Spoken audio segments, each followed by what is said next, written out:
I've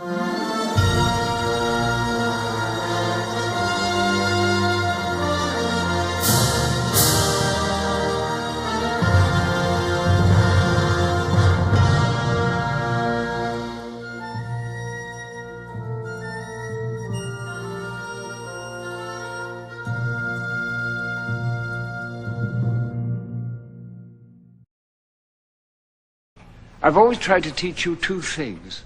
First, never let them see you bleed. And the second?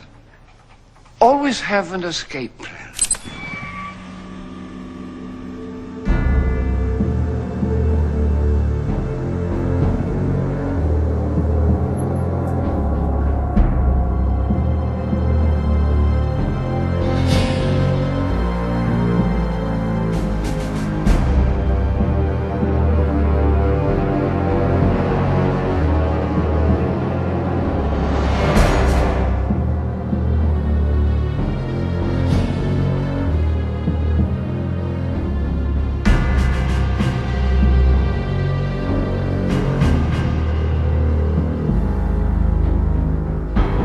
During Michael's 2005 sexual abuse trial, Jermaine would try to support his brother again with a shocking plan, secretly chartering an airplane to fly Michael out of the country before the jury could render its verdict. There was a plane. It could have been at a nearby airport. Where would it have taken Michael? We would have gone to the Middle East, to Bahrain, to Saudi. They would have put you in prison for the rest of your life if they had caught you doing that. They wouldn't have caught me. Secretly chartering an airplane to fly Michael out of the country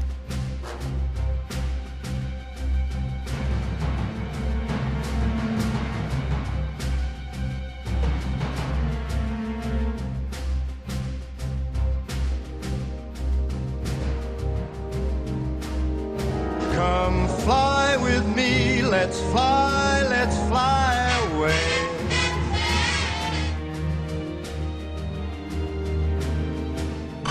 Roger, flight 807, approaching runway 7 Bravo. On behalf of the flight crew, thank you for flying with us. Have a pleasant day.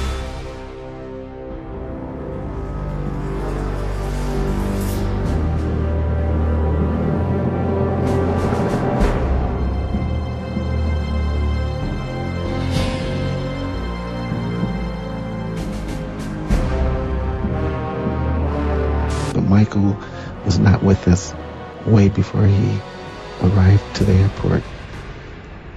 What do you mean by that? You had not seen way him before for a he long arrived to time? the hospital.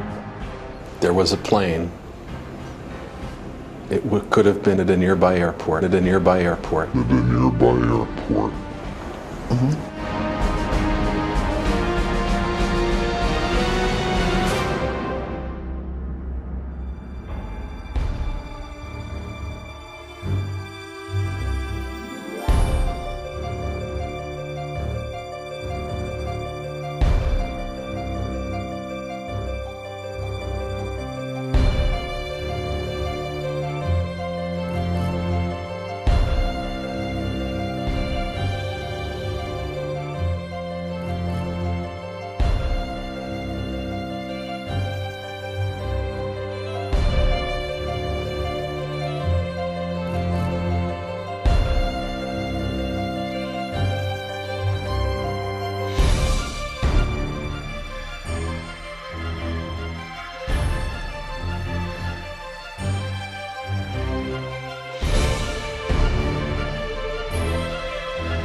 And yet there's an amazing revelation in the book to me. During the child abuse trial, you had a plane ready to get him out of the country to Bahrain if it looked as if the trial was going against him. Before the verdict? Yeah. Very good. Then you're the first one that got it right.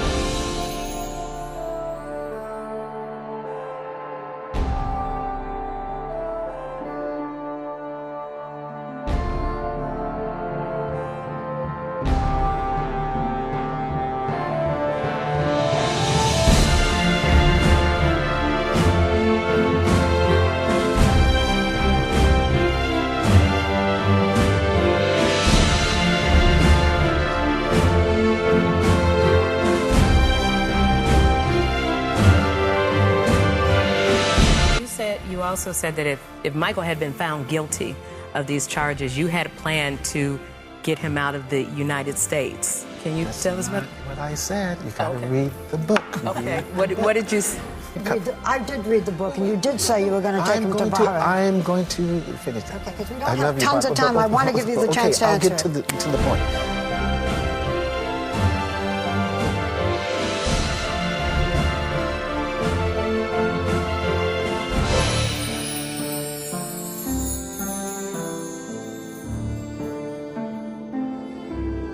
But I prayed and prayed.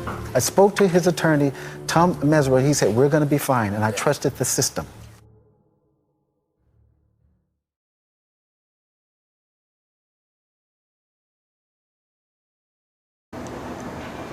It couldn't be. It couldn't be. My mother said he's dead. I knew.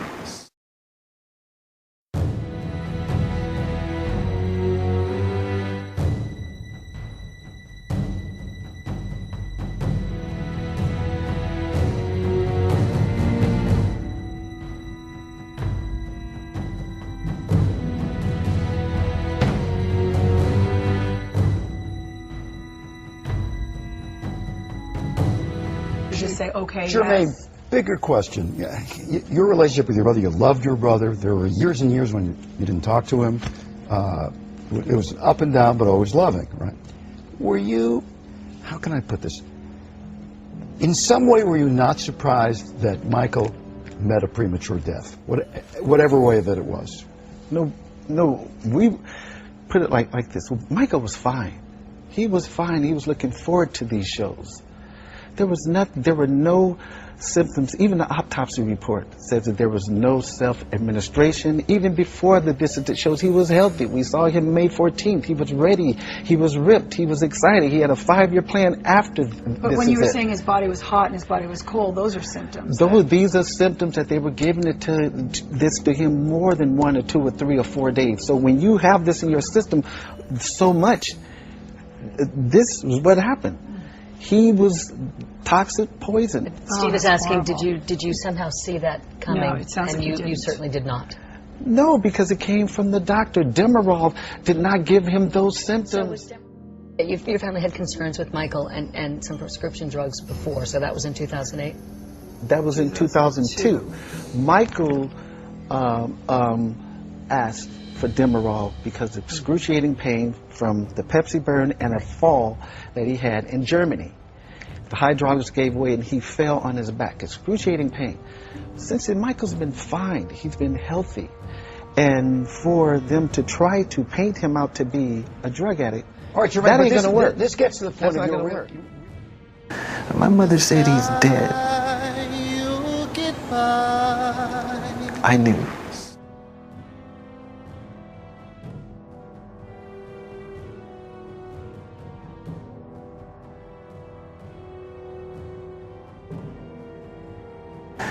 My mother said he's dead. I knew. We didn't know about propofol. I just found out about this drug, which I can't even pronounce hardly, but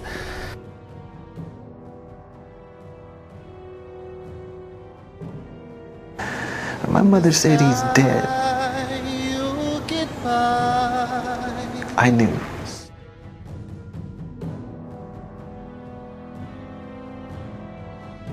But it's all going to come out. Sure. It's all going to unfold. Do you know what it is and you're waiting for it to come out? Right. Yes. Yes, I do.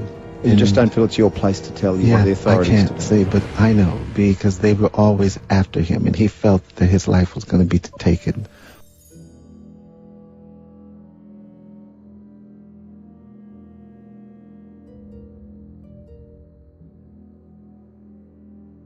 Because they were always after him, and he felt that his life was going to be taken.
He was fine. He was looking forward to these shows.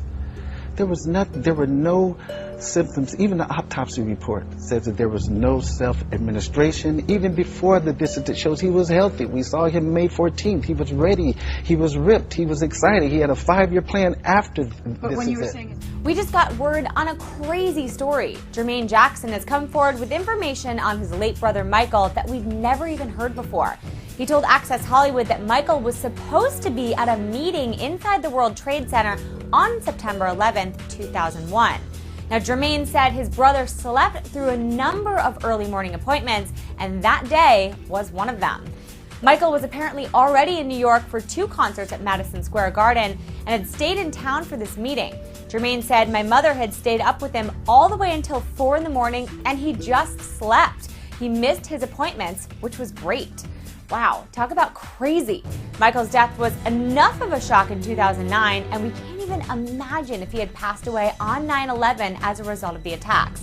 Pretty crazy story, and you can read more about it in Jermaine's new book, You Are Not Alone, Michael Through a Brother's Eyes.